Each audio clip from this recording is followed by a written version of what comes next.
Un mensajero del Señor fue y le habló a José. Y dijo, escuchame una cosa, pará un poquito, bancala, le dijo, esperá. Frená, no maquiné tanto. Te explico. Hubo una inseminación artificial de parte de Dios. Esto es lo que pasó. Claro, esto no lo podés entender hace 1500 años atrás. Ahora sí. Eso de engendrado es una inseminación artificial de parte de Dios. No hubo relación sexual de parte de Dios, no hubo una paloma, no hubo una inseminación artificial. Aquel que puede crear absolutamente todo, inseminó artificialmente. Artificial en el sentido de la comparación al natural. Y fue un mensajero. No fue un fantasmita que yo... Ay, cayó así. José. No. Fue un mensajero de Dios, le dijo, escuchame una cosa, bancala, pará de maquinar, hermano, porque el tipo no paraba. Igual que te pasaría a vos, imaginate, si tu prometida queda embarazada. Rey, ¿qué haces?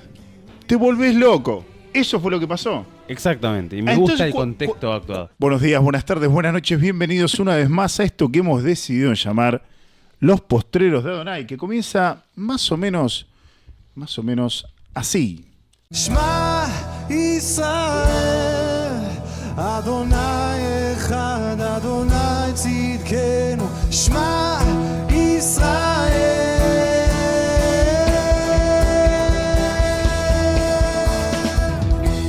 Y damos comienzo a este nuevo episodio, un nuevo evento de Los Postreros de Adonai. Pero antes de comenzar, nobleza obliga presentar a quienes son mis amigos, mis hermanos y compañeros en esta humilde obra. A quien tengo a mi izquierda, a Franco Reyes, que hoy te va a saludar así. ¿Cómo están? ¿Todo bien? Saludos todas las 12 tribus que andan en la dispersión, a los santos, gracia y paz sean a todos ustedes, nuestro Adonai, nuestro Padre y de nuestro Mesías Yeshua. ¿Cómo están? La verdad que muy bien. Y por supuesto, no podía ser de otra manera, ineludible la presencia magnánima del señor Elías Valencia, que claro, hoy también te saluda de esta manera. Buenos días nuevamente. La verdad, muy contento de estar otra vez hablando acerca de las Escrituras. Es algo por la cual vivo, darle gloria a Dios. Excelente, amén, compañero. Bueno, ¿y quién les habla? José Manuel Rulo, por supuesto, como siempre. Estamos todos juntos en este nuevo episodio. Está Lu del otro lado. ¿Cómo estás, Lu? Acompañándonos y guiándonos. Ahí está. Muy bien, te saluda también. Y el tema de hoy, muchachos, es básicamente y complejamente el Evangelio, ¿verdad? ¿Qué es el Evangelio? ¿Qué es el Evangelio? Y para poder dar respuesta a esa pregunta, podríamos ya abordar directamente y salir de ahí, decidimos hacerlo de la siguiente manera. Primero, reconociendo que hay una declaración en la Biblia, una declaración teológica, no solamente un versículo, y es que dice que el ser humano, todo hombre nacido, tiene un problema. La Biblia dice que el hombre tiene un problema. Y creo que Eli me puede ayudar con la respuesta. ¿Todo hombre tiene un problema, Eli? Así es. ¿Cuál es ese problema? En muchas partes de la Escritura habla acerca de este problema, pero podemos ir a Romanos 6:23. Vamos a Romanos 6:23. Dice, porque la paga del pecado es muerte. Bien, entonces, toda persona que peca merece morir. La pregunta es, ¿todo ser humano peca? Muy bueno, ¿qué es el pecado entonces? Así es, empezamos por ahí. Empezamos por ahí. Creo que el Evangelio se trata un poco de empezar por el problema, ¿verdad? ¿Y qué es el pecado? ¿Qué es pecar? Juan lo define como la transgresión a la ley. El pecado es la transgresión a la ley. El pecado es la transgresión a la ley. O también, etimológicamente, del griego se puede decir que el pecado es errar al blanco. Entonces, pecar es errar al blanco infraccionando la ley. Así es. ¿Y qué es la ley? Los mandamientos de Dios. Entonces tenemos un conjunto de órdenes dadas y determinadas por Dios al hombre. Así es. Y que si el hombre quebranta, merece morir. Y lo que vos me estás expresando es que todo hombre quebrantó la ley de Dios. Así es. Por eso es que la Biblia dice que todos los hombres... Romanos 3:23. ¿Qué dice Romanos 3:23? Por cuanto todos pecaron y están destituidos de la gloria de Dios. Por cuanto todos pecaron y están destituidos de la gloria de Dios. Bien. O sea que toda la humanidad pecó y toda la humanidad merece morir por haber quebrantado los mandamientos de Dios. Ahí está, perfecto, excelente, sí, por cuanto todos pecaron están destituidos de la gloria de Dios, y Romanos 6:23b va a decir que la paga del pecado es la muerte. Así es. Perdón, Romanos 6:23a va a decir que la paga del pecado es la muerte. Entonces, Excelente. alguno me dirá, pero escúchame, Rulo, yo soy buena persona. Sí, o sea, yo no creo haber pecado. Yo ayudo a mi mamá, ayudo a mis hermanos. No, trabajo, Hago el bien, aporto mis trabajo. impuestos, No mato a nadie. ayudo a la gente en la medida que puedo y siempre trato de pensar bien de los demás. No robo, no mato a nadie. Soy buena persona. Y vos me estás diciendo que voy a merezco la muerte. No, es más, que soy culpable de la muerte y de haberla introducido y estoy, digamos, destituido de la gloria de Dios por haber pecado, por haber quebrantado la ley de Dios. ¿En qué momento yo quebranté la ley de Dios? Y si me comparo con los que están presos, con los asesinos, con los violadores, con los narcos, con los sicarios, entonces... O sea que si hablamos yo de... No merezco lo mismo Dentro que de mi código moral, no me veo quebrantando la ley y por comparativa aún menos. Así es. Código moral, es decir, ¿en base a qué? ¿A cómo te criaron? ¿En el país que naciste? ¿Qué moralidad tenés? ¿Es relativa la moral? Y bueno, es relativa al ser humano que la piense, ¿no? Digo, Así es. Una persona se puede considerar buena, pero en base a la propia moral con la cual se está evaluando. Pero Dios, los mandamientos de Dios, indican otro tipo de moralidad. Estamos hablando de un ser santo, perfecto, que no da lugar a la maldad, a la iniquidad. Por ejemplo, ¿alguna vez tomaste algo que no te pertenecía? A los que nos están escuchando, ¿tomaron algo que no nos pertenecía?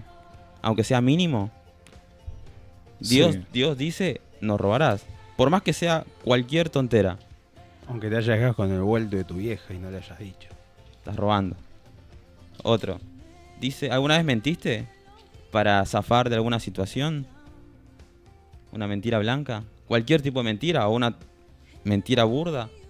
Dios dice, no mentirás, no darás falso testimonio. Ahí estamos viendo que, según la moral de Dios, no somos tan buenos.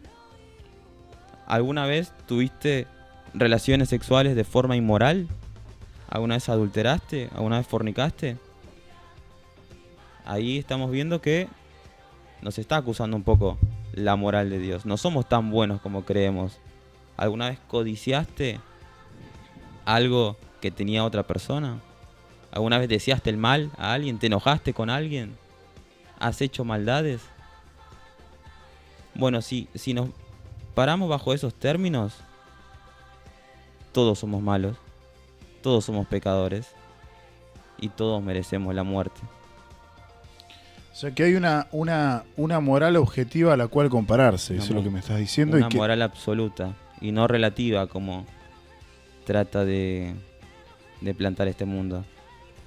Porque si fuera relativa, podríamos cambiarla constantemente, ¿no? Como hacen con las leyes. Bueno, un año el aborto está bien, el otro año el aborto está mal, o vamos poniendo y sacando como queremos. Eso es una moral relativa. Pero Dios nos da una moral absoluta en la cual nosotros tenemos que ser juzgados.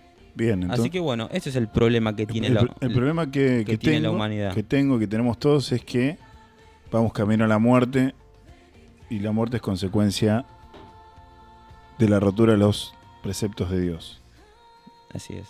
Y bueno, entonces, si quebrantar la ley de Dios nos lleva al infierno, a la muerte eterna, cumplir la ley de Dios nos da vida eterna. Dice, el que cumple estos mandamientos vivirá para siempre.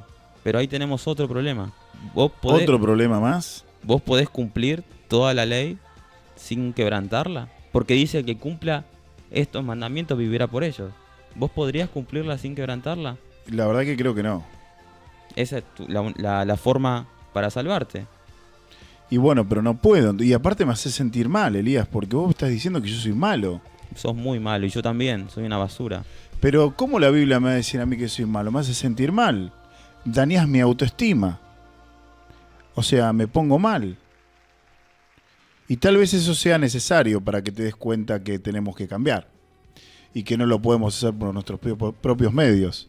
Esto es debido a que, como decía Elías, no hay quien cumpla la ley, ¿no, Eli?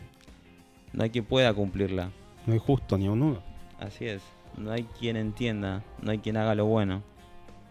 No hay ni siquiera uno. Entonces, viendo que el hombre no puede ni quiere dejar de pecar, porque amamos más las tinieblas, amamos más la maldad, nos complacemos en la maldad, Dios ideó un plan para eso, un plan de redención, el cual fue enviar a su Hijo. Él vivió una vida santa, justa, perfecta, y aún así lo matamos por nuestro pecado. O sea, vos me estás diciendo que Yeshua lo que hizo fue cumplir la ley de Dios que nosotros no pudimos. Ni podemos, ni podremos. Es que eso es la santidad. La santidad es estar apartado del pecado. La justicia es cumplir toda la ley. Él hizo todo eso. O sea, Él es santo y Él es justo. Santo porque en Él no se halló pecado, y justo porque toda obra que hubo era santa y acorde a la voluntad de Dios. Y como dice la Escritura, el que cumple estos mandamientos vivirá por ellos. Él merecía vivir y nosotros lo matamos. Claro, por eso la Escritura dice también, el alma que pecare, esta morirá. Y no merecía morir porque Él no pecó. Así es. Ese es su mayor logro, ¿no?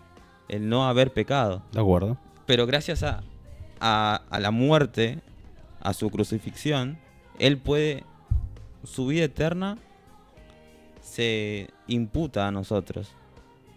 Y nuestra muerte se le imputó a Él, se le transfiere a Él. Algo sustitutivo. Así es. El justo ocupa el lugar del injusto, ¿esto me querés decir? Así es. A todos. ¿Por qué? A todo aquel que cree en Él. ¿Pero por qué? ¿Por qué? ¿Por qué si yo soy eso y Él es santo?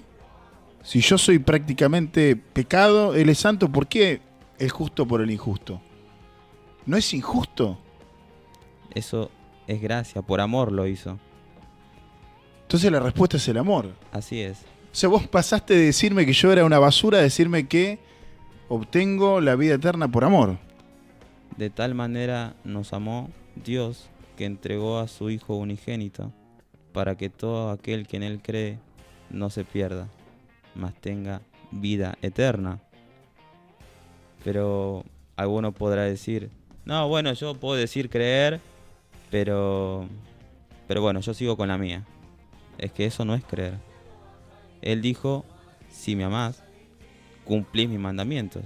Y si yo creo en Él, voy a seguir a mi Maestro y voy a seguir lo que Él hizo. Pero no por las obras seré salvo, sino por la justicia que Él ya cumplió en la cruz. Y Él resucitó. ¿Por qué tuvo que resucitar? Para que Dios compruebe que su sacrificio fue satisfecho. O sea que Dios no envió al Hijo al mundo para condenar al mundo, sino para que el mundo sea salvo a través de Él. Así es. Y el sello, Por eso Él es el Salvador. por eso es que se le dice el Soter, el Salvador. Y el sello que comprueba que esto es real y que su sacrificio fue acepto delante de Dios, fue lo que vos acabas de nombrar, que es la resurrección. Totalmente. Eso nos dice que Dios quedó complacido por la obra que Él hizo y no halló maldad en Él. Bien, voy cazando un poquito. Ahora, tenemos un problema. El problema es la muerte que viene del pecado. Bien. Y vos me contabas que lo resolvió Jesús, lo resolvió Yeshua en la cruz y en su vida, ¿verdad? Así es. O sea que tenemos la muerte, tenemos el pecado, que es resuelto a través de una persona. Ahora yo quiero conocer esa persona. Y esa persona hizo algo, o sea, yo quiero conocer la obra también. Entonces, ¿pueden explicarme también quién es esa persona? O sea, este Jesús, este Yeshua, este judío que vivió hace 2000 años, que históricamente existió y no hay manera de refutar eso desde un aspecto de método histórico, ¿no? Él existió de verdad. Ahora, sin entrar específicamente en el aspecto histórico del asunto, aunque podemos abordarlo en cualquier programa, me encantaría, yo quiero ahora conocer a la persona que hizo esta obra. Elías me contó y nos contó acerca del problema que tenemos, que es la muerte, de venida del pecado, de quebrantar la ley moral y justa absoluta de Dios. Dice que Dios lo resuelve, que nos amó de tal manera a su creación, que lo resuelve a través de sí mismo. ¿Cómo es el tema, Fran? ¿Me podrías contar un poquito quién es Jesús, quién es Yeshua? Sí, la verdad que tengo ganas de contarte quién es. Quiero entrar un poco en contexto, sin ir en tanta profundidad, acerca del momento en el cual él existió. ¿Bien? A ver. En ese momento, el pueblo judío estaba esperando a un Mesías, al Mesías. ¿Bien? Estaba esperando al Mesías. Claro, mira, en Daniel 9, 25, 26, y otra vez, no vamos a entrar en profundidad porque si no nos quedamos, no horas, semanas hablando de esto. Bien. Sabe pues y entiende que desde la salida del orden para restaurar y edificar a Jerusalén hasta el Mesías príncipe, habrán 7 semanas y 62 semanas, se volverá a edificar la plaza y el muro en tiempos angustiosos. Después de las 62 semanas se quitará la vida al Mesías, mas no por sí. Y el pueblo de un príncipe que ha de venir destruirá la ciudad y el santuario, y su fin será con inundación, y hasta el fin de la guerra durarán las devastaciones. Bien, está dando un tiempo específico, determinado, particular. O sea, hay una profecía que tiene una cantidad de tiempo específica en Exactamente, años. Exactamente. Porque ahí la palabra semanas es semanas en años. Después podemos hacer el conteo de semanas de los hechos para que vean que en ese momento los judíos estaban esperando. Bien, ellos lo saben. Si alguno está escuchando, ustedes saben que lo estaban esperando. Momento, Fran, perdón que te corte, pero ¿Mesías qué es? ¿Qué significa? ¿Qué es Mesías? Bien, a eso iba. En Isaías 53, Mesías es el enviado, el ungido de Dios. Y tenía un propósito, tenía un objetivo. Hemos leído varias veces y lo vamos a leer muchas veces más, Isaías 53, pero voy a tomar partes de Isaías 53 para que ustedes entiendan a dónde voy, a dónde quiero apuntar con esto. Isaías 53 habla del Mesías, no habla de un pueblo, no habla de un conjunto de personas, habla de una persona, habla del Mesías. Bien, y dice, quiero recalcar unas cuantas cosas que él dice. Que dice en Isaías 53. Versículo 4 dice, llevó él nuestras enfermedades. En el versículo 5 dice, mas el herido fue por nuestras rebeliones, molido por nuestros pecados. El castigo de nuestra paz fue sobre él, por su llaga fuimos curados. En el versículo 6, mas Jehová cargó en él el pecado de todos nosotros. Y versículo 9, aunque nunca hizo maldad ni hubo engaño en su boca. Y voy a saltar al 12, derramó su vida hasta la muerte. Y en el 10 dice, su vida puso en expiación por el pecado, verá el linaje y vivirá por largos días. Bien. Agarré unas partes, por eso fui citando los versículos. Este es el Mesías que ellos estaban esperando. Y sabían que tenía que morir. Y sabían que venía a salvarlo, a solucionar el problema que Elías recién comentaba.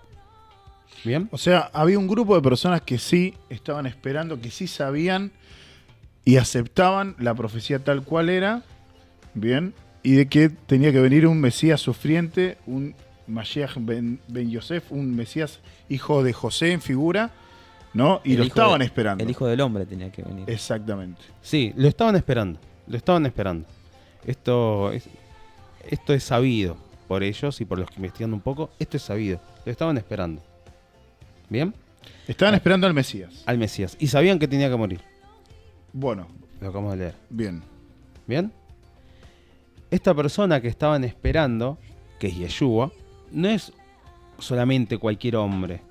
¿Ok? Tenía que cumplir ciertas cosas. Una de esas cosas, por ejemplo, es que tiene que ser descendiente de David. Linaje de David. O sea, esta persona tenía que tener algunas características legales, vamos a decir, para poder ser considerado exactamente Mesías. Porque si no, o sea, cualquiera se podía levantar y decir, yo soy yo. Como yo ahora, ponele, yo puedo decir, soy el Mesías. Y te cobro el diezmo. Vale. O sea, si todos saben que están esperando a alguna persona, cualquiera se puede aprovechar de la situación.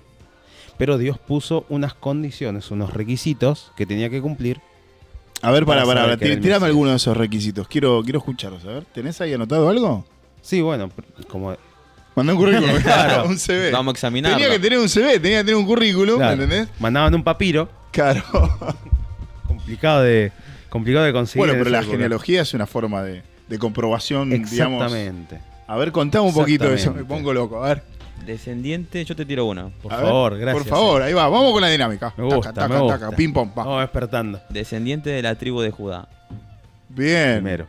Ahí va, descendiente de la tribu de Judá. ¿Y de la tribu de Judá algo más específico o solamente de la tribu de Judá? Podemos hacer así, para los que no entienden, es así. 5 palabras con entendimiento valen más que 10.000 sin entendimiento, ¿no? Si no somos como un instrumento que toca una nota, digamos, desafinada, no se entiende absolutamente nada. Claro, el pueblo de Israel estaba dividido en tribus. Vamos a ponerle para que entiendan más o menos. A las No que es así, saludé al principio. pero más o menos Se es como cayó. una especie de provincia. Para que entienda. No es así, pero para que entienda. Estaban, viste, los cordobeses, están los santiagueños, están los porteños, no los quiere nadie. Bueno, dentro de ellos estaban los de la tribu de Judá, que es como una provincia. ¿Estamos? Bien. Entonces, el Mesías, el ungido, el elegido de Dios tenía que venir de una tribu en particular, la tribu de Judá. Ah, pero bueno, todo lo que venga de la tribu de Judá, entonces ya está. Eso es bastante simple. No. Bueno, ahí le agrega algo ¿Cómo más. que no? No, ahí Pero la- muchachos, ustedes siempre me traen problemas a mí. Y bueno, ¿viste? Si no, Qué aburrido, complejo que es ¿viste? esto. Yo pensé que era simplemente Rosario, Rosario. Bueno, ¿cómo? Entonces, ¿qué para? La tribu de Judá y después, ¿qué más? ¿Qué más? ¿Qué otro requisito tenía que tener el Mesías? Linaje de David. Linaje de David. ¿Y eso con cuchara o con tenedor? ¿Con qué se come eso? ¿Cómo linaje? Tiene que ser descendiente del rey David. Onda su abuelo, su tatarabuelo, su bisabuelo. su Exacto. pa- Que esté en la genealogía de él. Descendiente, claro. Está bien, está bien. Es como que yo sea hijo de San Martín, en el sentido, ¿no? De Perón. Exactamente. No, sí, claro, igual. Claro, entiendo. Es como que, no sé, mi tatarabuelo es San Martín, entonces yo tengo como una línea legal, como una herencia. Sí. O sea, sí en el sentido de sangre, linaje, sí, descendencia. Ahora, ¿qué pasa? Cuando Elías dice de la tribu de Judá, esto se heredaba siempre y sí, se heredaba siempre por el padre. Bien. Efectivamente, yo tengo entendido que es así, ¿no? O sea, uno es del pueblo de Israel por la madre, pero la tribu la brinda el padre. Exactamente. Y si es Pero un momento. ¿Quién es el padre de Yeshua? Dios.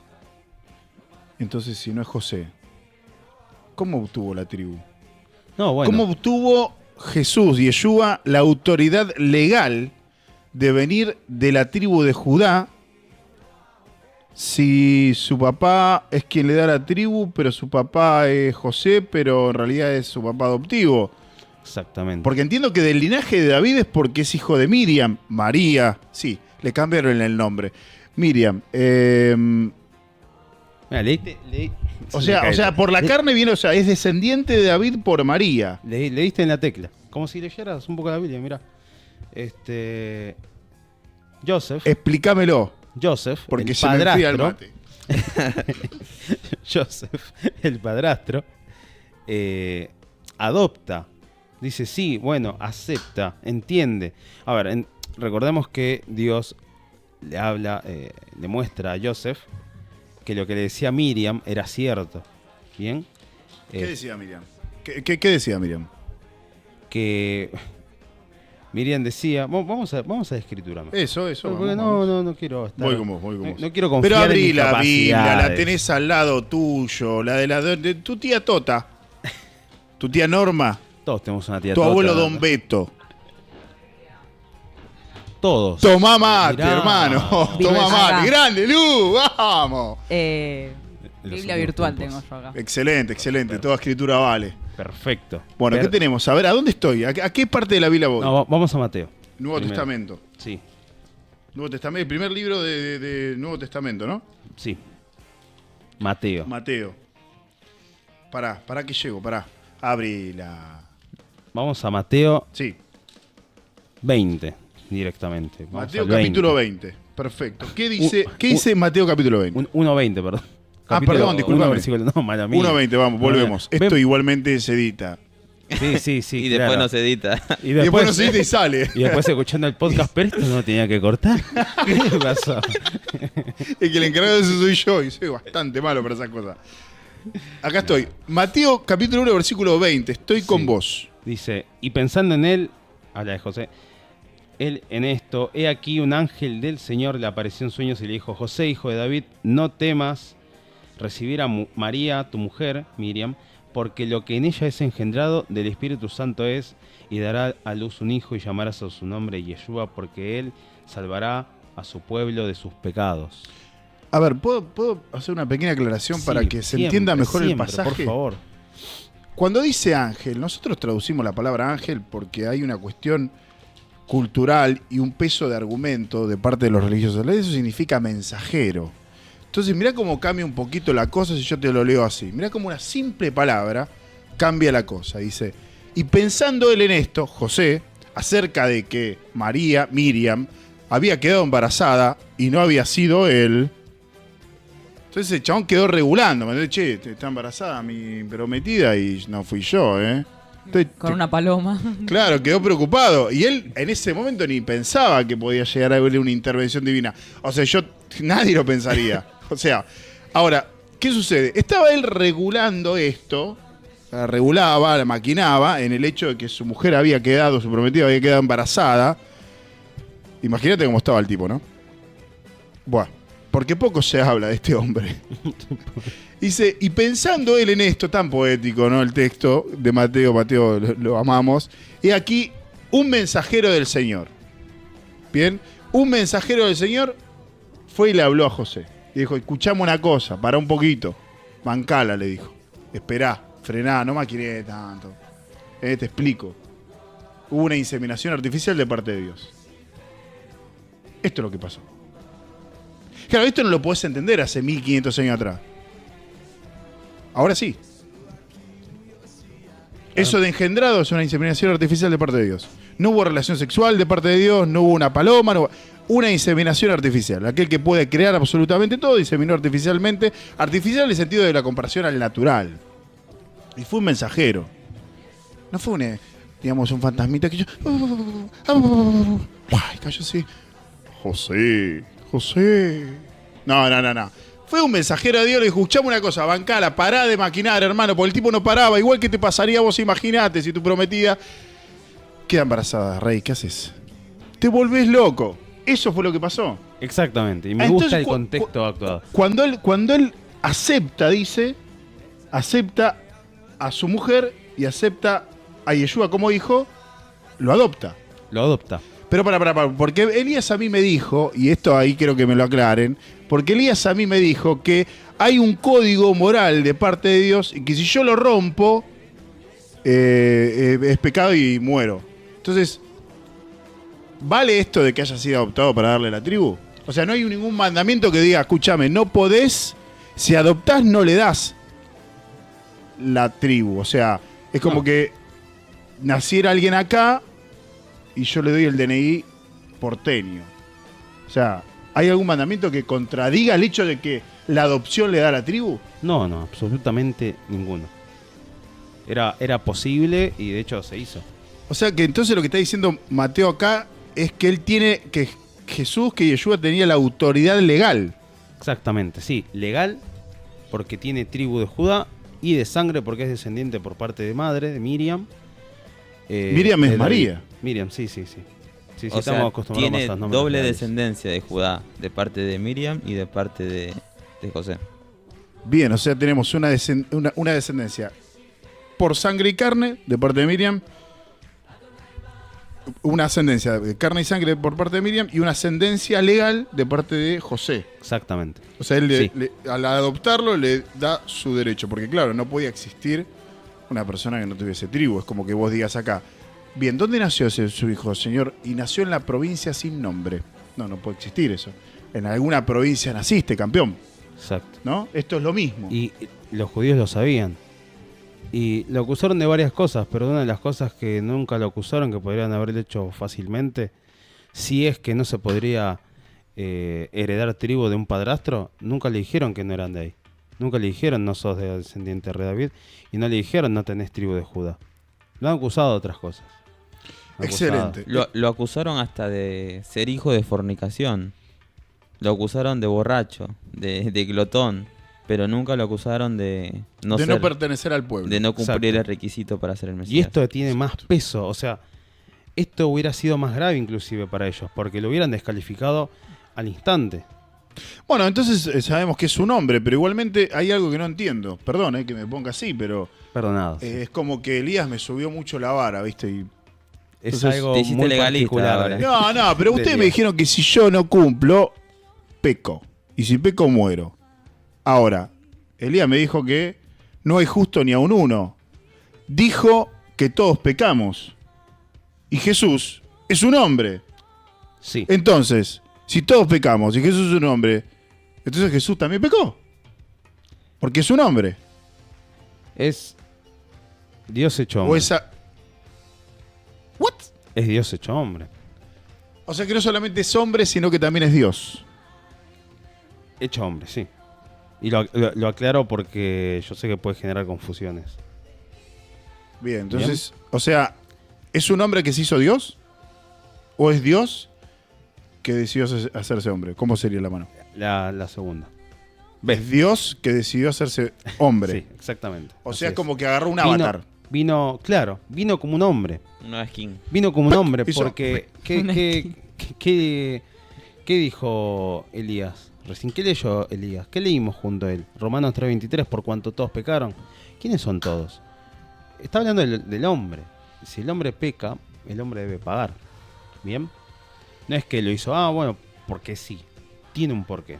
¿Bien? Entonces, tenía que venir en condición de hombre.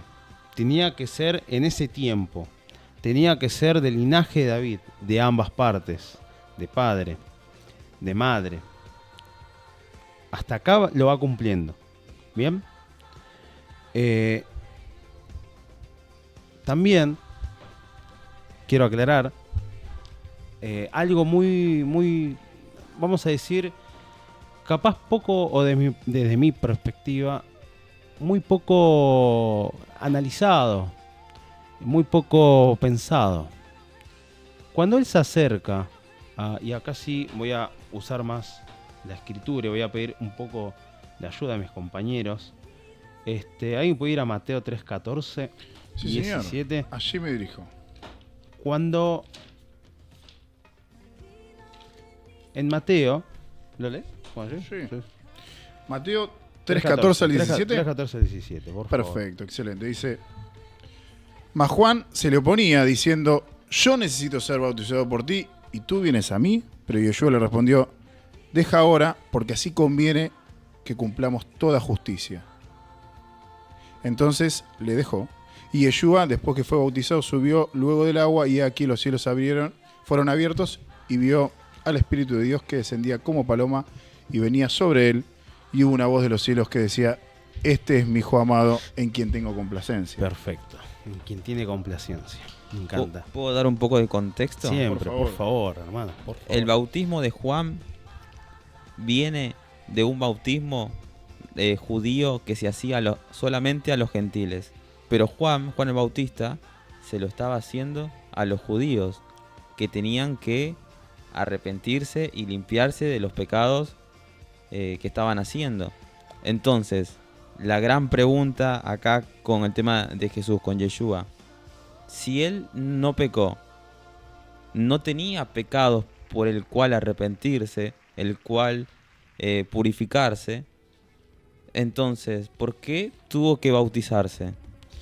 Y quiero aclarar, quiero seguir la aclaración de Elías. Cuando decimos que no pecó, no es porque yo digo, no, lo elijo a él como Mesías, entonces él no pecó. Nunca lo pudieron acusar de ningún pecado, en ningún momento. ¿De cuál de todas estas, a ver si me ayudan, de cuál de todas estas buenas obras, decía?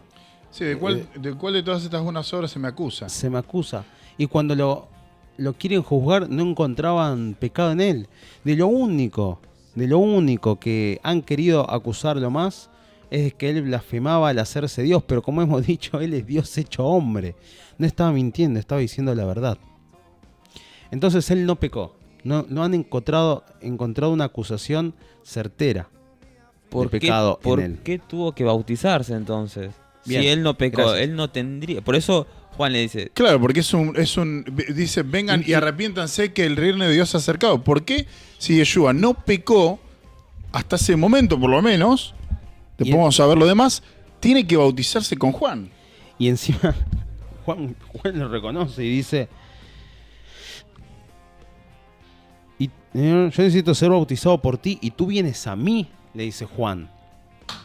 Y él responde, Como si Yeshua no necesitara ser bautizado. Ya arranca Juan poniendo Exacto. una diferencia. O sea, exacto, viene quien debería estar bautizando, bautizando sería Yeshua, y se viene pero bautizando y dice, no, pero yo cómo te voy a bautizar a vos.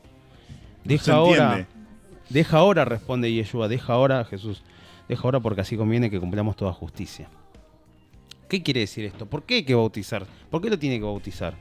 Bueno, quiero poner en contexto a Juan,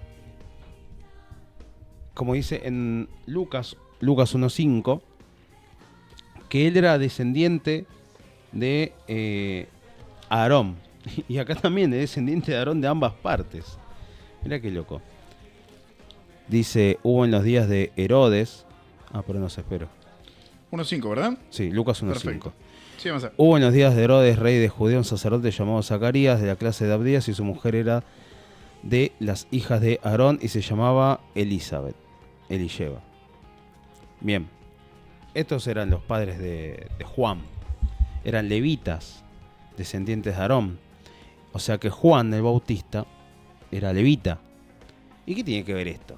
Si estoy hablando del bautizo de Yeshua, ¿qué tiene que ver que Juan sea levita? Bueno, uno de los deberes sacerdotales de los levitas era oficiar en muchas ofrendas bajo la ley de Moshe, incluyendo el sacrificio del Pesaj, de la Pascua, que hablamos el programa pasado. Es más, ese era el oficio principal, porque Yom Kippur es por un pecado del pueblo. O sea, el oficio principal del sacerdote, del sumo sacerdote, era oficiar Pesaj, Pascua, el Cordero de la Pascua. El Cordero de la Pascua.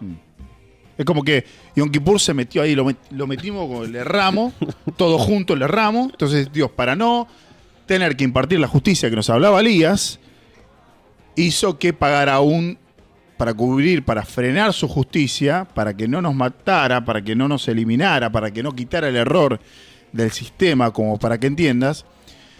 Lo que hizo fue hacer un sacrificio sustitutivo en parte que aplacara, cubriera su ira hasta que viniera el Cordero de Pesaj que iba a pagar por el pecado del Sinai, como todos. esa es la diferencia entre los sacrificios en el templo, que solamente servían para cubrir la ira de Dios, y el sacrificio del Cordero de Jesús, del Mesías, quita el pecado del mundo, como dice Juan el Bautista. Ahí va, satisfaciendo bien, excelente. Excelente, gracias. Me encantan las aclaraciones porque me ayudan. Entonces, claro, el deber sacerdotal era, y principal, era el de mostrar, el de oficiar el sacrificio de Pesaj. Bien, la ofrenda de Pesaj, la ofrenda por el pecado, la culpa, la ofrenda de paz. Juan cumplía con esto. Y no es para menos, tiene un sentido esto. Y cuando Yeshua se acerca para que lo bautice, y él dice, pero ¿por qué te tengo que bautizar yo a vos?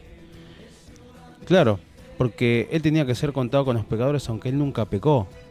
Bien, presenta el sacrificio de Pesaj, Juan, levita, y Yeshua se acerca para ser presentado como si fuera un pecador, aunque nunca pecó. Nunca hubo engaño en su boca, como dice Isaías 53. Bien, entonces es como si se estuviera subiendo la vara aún más, y más, y más. Claro, o sea, no solamente tenía que cumplir el Mesías mismo un montón de condiciones, sino que además los hechos debían cumplir, ser a semejanza de las fiestas que el Señor había dado a Moisés. Exactamente. Ahora, yo quiero retomar un tema, si me permitís. Sí, obvio. Ya que veo que tenemos tiempo para ir volviendo un poco a lo que charlaba Elías sobre el pecado, ahora charlando un poco sobre la persona de quien Elías habló, de Jesús, de Yeshua. Quiero retomar esto de la necesidad de que sea bautizado Yeshua, porque tal vez encontremos ahí algo. O sea, ¿por qué fue necesario que Yeshua sea bautizado? ¿Por qué si no había pecado? ¿Qué me pueden contar sobre eso? Para que se cumpla toda justicia. Recordemos que era la definición de justicia, ¿no? Era cumplir los mandamientos. Le estaba cumpliendo con el ritual, por más que él no necesite del ritual, lo estaba cumpliendo de todas formas. Bien, perfecto. Ok, entonces, pero el ritual, este ritual no está determinado en la Torá. Y es acá donde viene la pregunta. Este ritual no está determinado en la Torá. Claro, entonces ¿por qué lo hizo Yeshua? Si no lo hizo porque pecó, como una señal de arrepentimiento, esto de sumergirse. Sin era al hebreo, mikveh. Bueno, hay una palabra ahí muy interesante para justicia, que es la que alberga el sentido del concepto, que habla de equidad de carácter. Bien, la equidad de carácter habla de una disposición natural a la justicia, en contraposición a una disposición por la letra escrita. ¿Sí? Entonces, él demuestra una disposición natural a todo acto de justicia, en contraposición a aquellos que necesitaban la ley escrita para poder tener un acto de justicia y que aún teniéndola no lo hacían y ni con el grito de Juan cedían. Así como nosotros tenemos una inclinación por toda maldad, ¿me estás diciendo que él tenía una inclinación por todo acto de justicia? Efectivamente. Dikai osune es la palabra en griego, no quiero ponerme específico sin sentido, pero búsquenla, porque alberga lo que dice Isaías 7:15. Léanlo. Él tiene una disposición natural hacia el bien. Esta es la tercera acepción al término en español de justicia, de equidad, de carácter, perdón, de equidad. Y el término en griego es equidad de carácter, que nosotros lo traducimos como justicia o justificación, ¿no? ¿Por qué somos hechos justos? Justamente porque la equidad del carácter de él se me imputa a mí. Entonces tenemos a que Yeshua era hombre y empezamos a entender a través de esto que también era Dios. Era Dios, claro. Porque claro, ahora entiendo un poquito más. Vos me contás esto de cómo era él y cómo se comportaba y cuál era su linaje. Y Elías me decía que el hombre tenía que pagar, pero que Dios es totalmente justo, es totalmente santo y por eso tiene ese código moral. Empiezo a entender un poquito más por qué quien pagara el pecado tenía que ser Dios. Y no solamente, bueno, justamente eso quería aclarar. Porque cuando dice en Isaías que él carga con nuestros pecados, no es cualquier persona. Bien, es Dios. Pero en hecho Isaías hombre. 53 dice que él carga. Claro, dice Jehová. No en Isaías 7:14, 7:15, sino Isaías 53. 53. Dice que él carga. Vamos por favor a Isaías 53 para no errar palabra alguna. En Isaías 53:6 dice: todos nos descarriamos como ovejas, cada cual se apartó por su camino, mas Jehová cargó en él el pecado de todos nosotros. En el Mesías, en Dios hecho hombre, tenía que ser un hombre, tenía que venir como un hombre, nacer como un hombre. Si no, no era justo el pago. Mira, te planteo una pregunta muy interesante. ¿Por qué él tuvo que nacer como hombre si él tranquilamente, si era una cuestión de pagar solamente el pecado, podía el mismo día bajar del cielo, morir y pagar el pecado? ¿Por qué él tuvo que hacerse hombre? Porque tenía que venir como un hombre. ¿Por qué? Porque el hombre peca y el hombre debe pagar. Así es. Como... Claro, aparte creo que Eli había tirado la clave, que es espectacular también, tenía que pagar. Pero dice la escritura, ¿no? Que el que cumpla esta ley vivirá por ella. Entonces, ¿cómo puedo yo mostrarme? O sea, ¿quién puede pagar? Aquel que no tiene deuda, ¿no? Imagínate que estás en la cárcel. Estás en la cárcel porque no pagaste los impuestos. Son altos, por lo menos acá en Argentina. Entonces te metieron en la cárcel y no tenés plata y ves miles de millones de dólares en impuestos. No vas a salir jamás en tu vida. Ahora, viene una persona vestida como yo, normal, común, se acerca a tu celda, golpea, te dice, disculpa, me pedí permiso. Che, escuchame, te mira así y te dice, ¿crees que te pague la deuda? Y vos debés 10.000 millones de dólares. Y vos, vengo yo así normal, común, sin parecer en mí, sin hermosura para que me aprecie, sin mostrar poder, ni plata, ni dinero. Está el que me va a decir, ay, sí, hacelo. Y está el que me dice, ¿qué vas a tener vos plata para pagarme a mí? Deja de tomarme el pelo.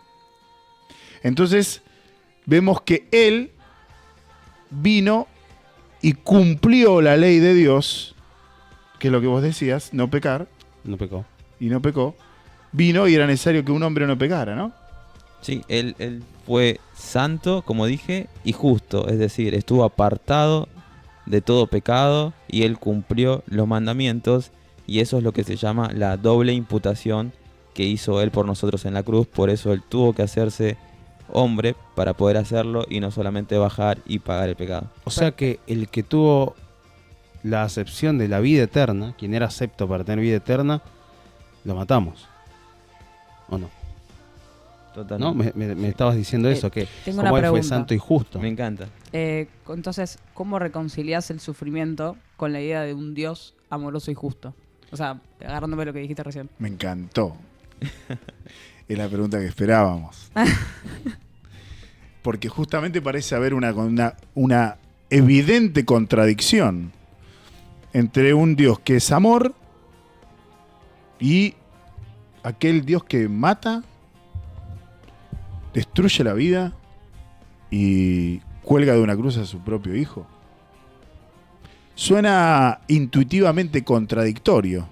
¿Cómo un Dios así puede tener amor? ¿Y qué papel juega el sacrificio de la moralidad y la redención? Ahí va. Es una pregunta excelente. ¿Quién arranca a responder esa pregunta? ¿Por qué?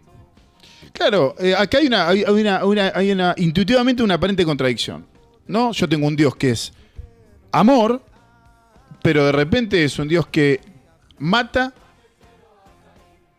envía al infierno y no solo eso, sino que además mata a quien dice que es su propio hijo. Y no solamente lo mata, sino que lo tortura, lo expone públicamente y lo cuelga de una cruz, que es una de las muertes más dolorosas y más penosas, porque sos levantado delante del mundo como la peor lacania de la sociedad. Entonces, ¿cómo conciliamos eso con un Dios de amor? Y lo abandona. Y lo abandona. O sea, y hablamos de que eso es la redención. El acto de amor. ¿El acto de amor es matar a tu propio hijo? Decimos Parece que ese un es Dios el acto cruel. de amor. Parece todo lo contrario. O sea, es intuitivamente correcto para el ser humano pensar esto. Y si no nos preguntamos esto, que me parece excelente la pregunta, si no nos preguntamos esto, no podemos avanzar en el conocimiento de quién es Dios. De quién es Dios y del Creador, ¿no? De quién realmente es. Y de la obra en la cruz. Es que creo que todo esto parte de eso, para entender no solo qué problema tenemos, no solamente quién es Él, sino qué es lo que hizo. O sea, la respuesta está escondida en la segunda pregunta. ¿Qué es lo que hizo Yeshua que me puede explicar a mí por qué un Dios bueno castiga de tal manera a quien Él mismo considera pecador? Claro, el punto está en su naturaleza. Dice que Dios no va a permitir el pecado. Dijimos que el pecado es errar al blanco. Entonces Dios no va a permitir el error por siempre. Él creó un mundo perfecto y dice que el pecado es un error que lo destruye, que mata la vida. Y la vida es lo más preciado para Dios. Y ahí, nuevamente, uno intuitivamente puede decir, pero ¿por qué mata si lo preciado es su vida? Porque mata al culpable. Te lo voy a poner así, en estos términos. El problema es que Dios es bueno. Y vos decís, ¿cómo el problema es que Dios es? Claro. O sea, porque Dios es bueno. No tolera la maldad. Vamos a sí. decir que como Dios es bueno, mata a quien dice ser su hijo. Y ahí viene la aparente contradicción que es tremenda. Ahora, ¿cómo un acto de bondad puede ser el sufrimiento a tal nivel de el propio hijo de alguien? Para la mente humana esto es aparentemente incomprensible, hasta que viene algo llamado la regeneración. ¿Qué es lo que sucedió acá? Bueno, Dios es bueno, pero en términos absolutos es bueno, no en términos nuestros. Nosotros negociamos con la bondad. Para nosotros alguien bueno es un bonachón. En términos de barrio es el gil que va a laburar. Gil laburante. El gil laburante. Eso es un bueno entre nosotros. Pero en los términos divinos, la bondad alberga la justicia. O sea que el problema que tenemos es que Dios es bueno, porque Dios sí es bueno, es justo. Te lo voy a poner en estos términos. A ver, te voy a contar una pequeña historia. Imagínate que hay en la ciudad un juez que dice ser el mejor juez del mundo, el más bueno de todos, ¿no? Y va y dice, yo soy el juez bueno, yo soy el juez justo, yo soy bueno, ¿no? Entonces a todo el mundo le vende que es bueno. De repente un hombre empieza a matar la vida. ¿Qué es matar la vida? Asesinar. Y mata a su propia familia. ¿Sí? Barreda. Mata a su propia familia, toma un cuchillo, un arma, algo, mata a su familia. Viene la policía, lo encuentran en la escena del hecho y John se está cebando un mate encima. Se ceba un mate, sí, los maté yo. Lo llevan preso. Le preguntan, ¿mataste? Sí, maté. Toda la ciudad expectante de qué va a suceder con esto, ¿no? Imagínate, semejante asesinato, un tipo matando a su familia, tomando su mate, un psicópata, una cosa de locos. Es un tipo que lo puede volver a hacer y, tranquilamente. Entonces se presenta delante de él, por obligación, se presenta delante de este juez bueno. Si el juez es bueno, ¿qué es lo que tiene que hacer con este hombre? Alguien pensará que la bondad tendría que manifestarse dejándolo libre. Pero ¿qué pasaría? ¿Qué haría la sociedad si este juez bueno lo deja libre porque es bueno? Se levantaría en contra del juez. Lo linchan. Literal. Linchan al juez y linchan a este tipo. Entonces, ¿ves que la bondad no es bonachón? No es el gil laburante. No es eso.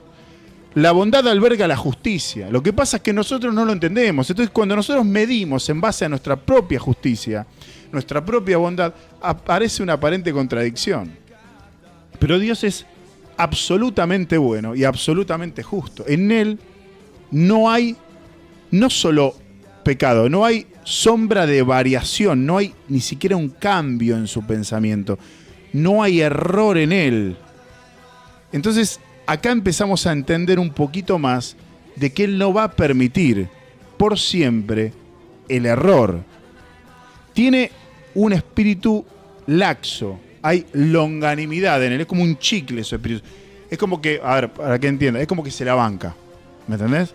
O sea, listo, la están rompiendo todo, me la banco, yo creo un mundo perfecto, están destruyendo todo, el ser humano está destruyendo todo, estamos matando todo, estamos haciendo pedazos todo, estamos rompiendo todo, me la banco. Pero no me la voy a bancar por siempre. Dentro de esa longanimidad, imagínate como un chicle que se estira.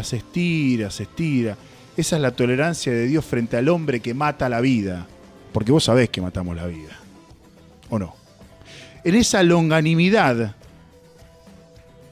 es donde aparece la figura que hablaba Franco recién. Para resolver lo que te contó Elías. Porque esto es un caso judicial.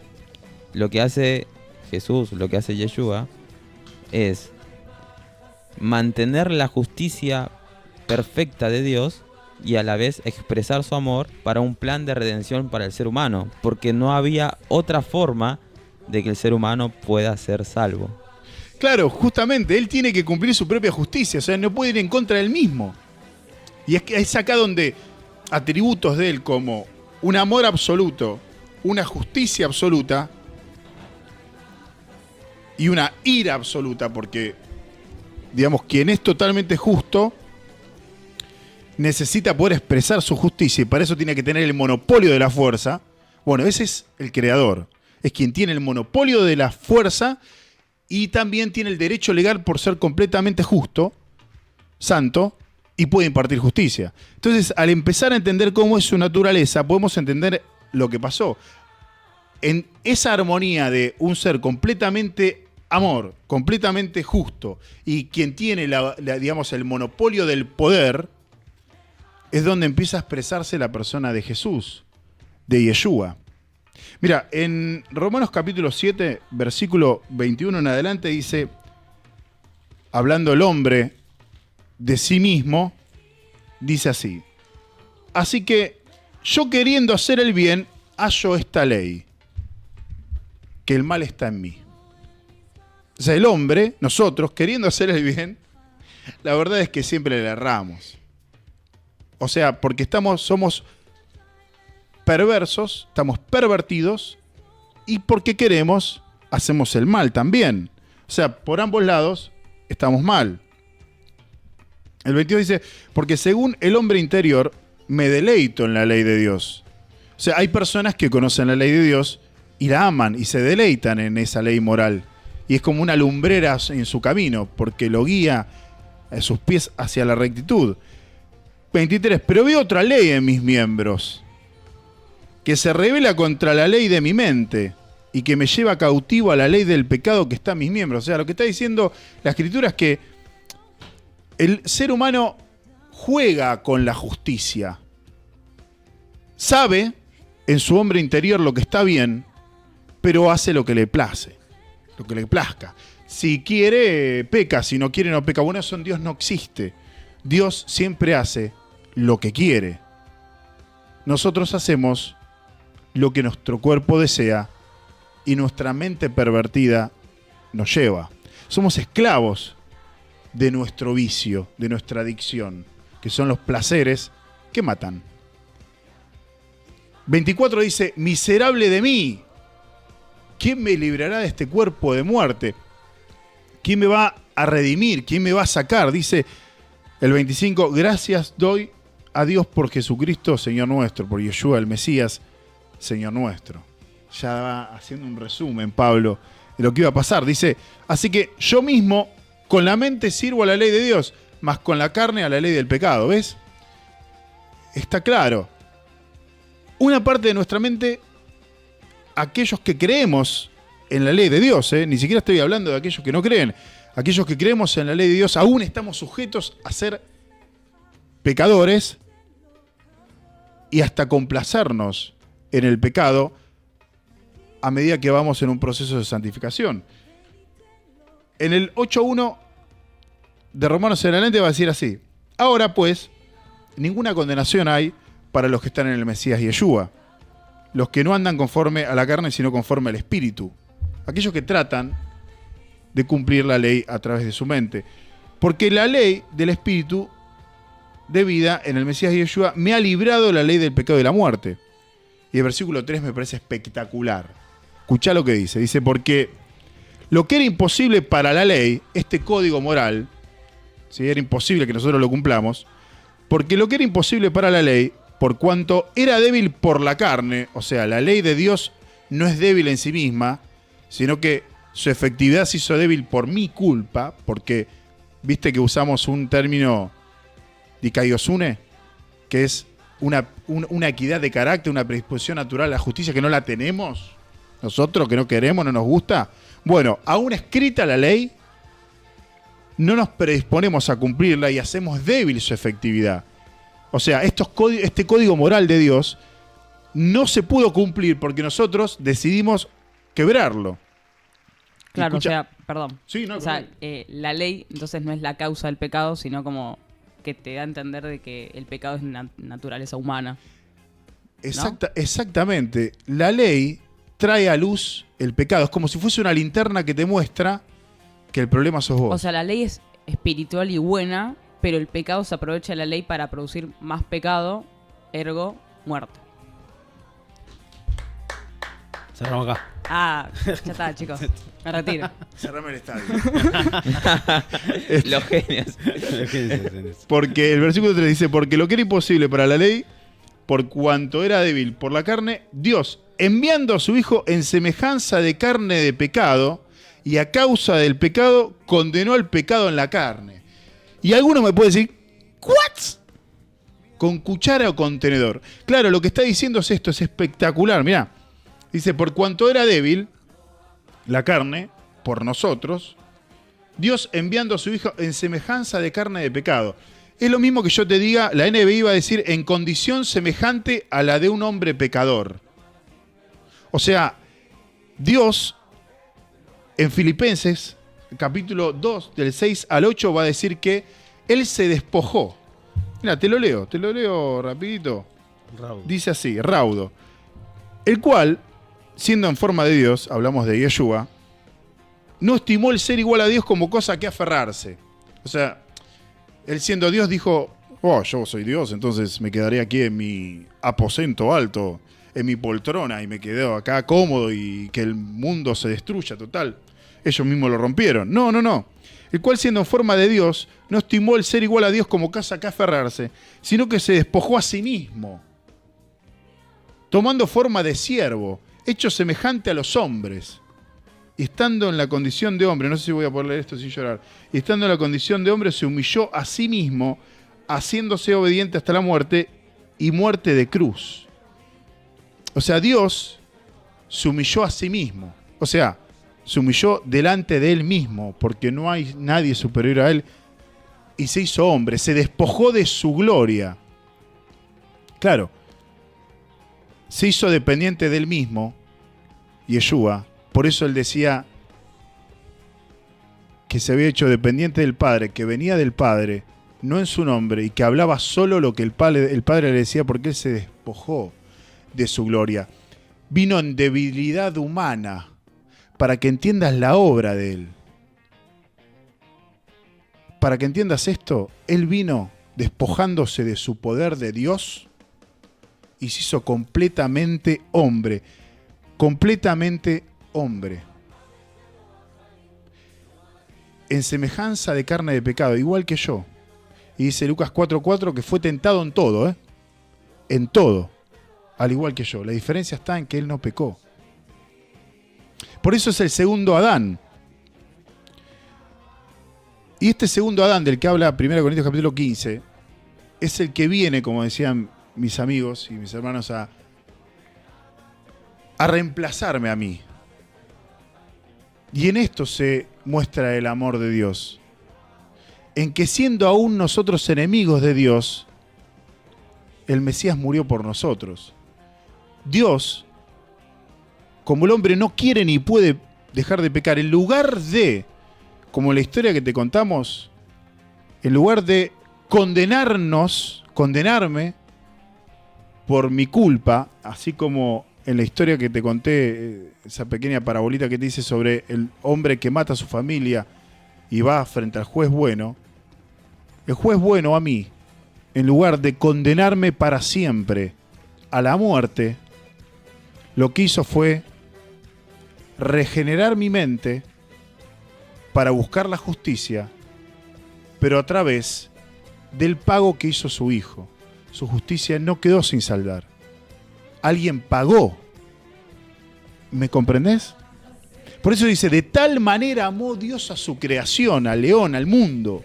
¿Y cómo podemos saber que el pago fue aceptado? Bueno, eso lo encontramos en Romanos, mirá. Dice así.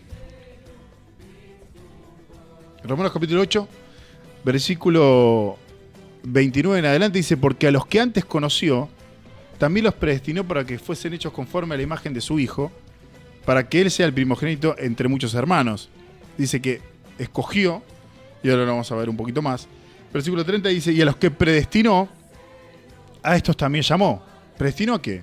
Claro, Dios, como no hay quien no peque y todos estamos condenados, Dios predestinó de antemano a un conjunto de personas para esto. Dice, y a los que predestinó, a estos también llamó, y a los que llamó también justificó, y a los que justificó también glorificó. ¿Qué pues diremos a esto? Si Dios es por nosotros, ¿quién contra nosotros? El que no escatimó ni a su propio Hijo, sino que lo entregó por todos nosotros, ¿cómo no nos dará también con Él todas las cosas? ¿Pero qué cosas? La vida eterna y los bienes celestiales. Dice el versículo 33, ¿quién acusará a los escogidos de Dios? Dios es el que justifica. ¿Quién es el que condenará? El Mesías es el que murió. Más aún, el que resucitó. En Romanos capítulo 3 va a hablar de la propiciación. Que le fue, digamos, Yeshua es la propiciación. Que la demostración y la resurrección es la demostración de que le fue propicio a Dios perdonarnos a través de su Hijo. Su resurrección es el sello que nos comprueba a nosotros que todo lo que él había dicho, Yeshua, era verdad, y que había, como dice Romanos 3, pasado por alto, saltado nuestros pecados. Como dice Pablo en 1 Corintios capítulo 15, versículo 17, y si Cristo no resucitó, vuestra fe es vana, aún estáis en vuestros pecados. O sea que si Cristo no hubiera resucitado, seguiríamos con nuestros pecados, y esa justicia que fue sobre Cristo sería sobre nosotros. Por eso es la importancia de la resurrección de Cristo. O sea, para que se entienda un poco más, la resurrección del Mesías, de Yeshua, del Salvador, es el sello de que el pago fue aceptado. Si él no hubiera resucitado, estamos en un grave problema. Pero como él resucitó, además es un hecho sabemos. histórico. Es un hecho histórico. O sea, hay personas que relatan, escriben que lo vieron. Ahora, 2 Corintios capítulo 5, versículo 21 dice: al que no conoció pecado, por nosotros lo hizo pecado para que nosotros fuésemos hechos justicia de Dios en él. ¿Me comprendés? Él no pecó, pero se hizo pecado por nosotros. Entonces, esta pregunta de cómo puede ser que un Dios bueno mate a su hijo, bueno, justamente porque es bueno. Y así cumplió su justicia y cumplió su amor. Alguien pagó por lo que nosotros hicimos. Y de esa manera nos redime a nosotros. Pero su hijo no quedó en la muerte, sino que resucitó. Y con él todos aquellos que hayamos nacido de nuevo, porque es necesario nacer de nuevo. Dice en Juan capítulo 1, versículo 12 que mas a todos los que le recibieron a él como Mesías y como Salvador, a los que creen en el nombre de Yeshua, se les dio la potestad de ser hechos hijos de Dios. Dice que en Isaías 53 que somos linaje de él, que su simiente está en nosotros, una nueva simiente, una nueva mente. Y es la mente que nos lleva a un proceso de santificación. No solo nos salva, sino que nos cambia. Aún, como decíamos en Romanos, en este cuerpo de pecado, en este cuerpo de muerte. Entonces la obra de él fue la obra de humillación, siendo Dios, haciéndose hombre, cumpliendo su propia ley y reconciliando consigo mismo al mundo. Y esto es espectacular. Vamos a ir a 1 Corintios 15. Y esto lo leemos para ir finalizando. Es tremendo. Dice 1 Corintios 15... 45 al 49, vamos a ir más o menos. Dice así también está escrito: fue hecho el primer hombre Adán, alma viviente, el postrer Adán, espíritu viviente. Mas lo espiritual no es primero, sino lo carnal, luego lo espiritual. El primer hombre es de la tierra, terrenal; el segundo hombre, que es el Señor, es del cielo. Cual el terrenal, tales también los terrenales, y cual el celestial, también los celestiales. Somos hijos de Dios, nacidos de simiente celestial. Pero esto digo, hermanos, que la carne y la sangre no pueden heredar el reino de Dios, ni la corrupción heredar la incorrupción. Y aquí os digo un misterio: no todos dormiremos, pero todos seremos transformados. Esta es la esperanza, que Él no solamente nos rescató del pecado, en cuanto a la justicia de Dios que yo merezco, no solamente cambió mi mente, sino que la promesa es que un día va a restaurar biológica y físicamente la creación, de tal manera que ya no esté preso en mi carne del pecado, sino que sea libre en mi carne, en la justicia, para gloria de su nombre. Esto es lo que hizo Él. Siendo Dios, humilló, haciéndose hombre. Siendo hombre, no pecó. ¿Podía pecar? Había posibilidades de que lo haga, pero era improbable, no había probabilidad. Esto es similar a que vos tengas un número de la quiniela, pero haya miles de millones de números más. ¿Tenés posibilidades de ganarlo? Sí. ¿Es probable? No. Esto es lo mismo. ¿Había posibilidad? Sí, Romanos 8.3 lo dice. Pero había probabilidad, no. Eso es lo que hizo. Vivió una vida sin pecado. Por eso Él puede compadecerse de vos. Por eso es nuestro abogado delante del Padre. Porque Él se hizo pecado en la cruz, pero padeció la tentación. Así reconciliamos el amor y la justicia de Dios. Y el que cree en esto, el que cree que es pecador, que no puede pagar su pecado, que su pecado merece justicia y la condenación, pero cree que Yeshua es el Hijo de Dios y vino para pagar su pecado, tiene vida eterna. No hay religión, no hay organización religiosa, hay fe.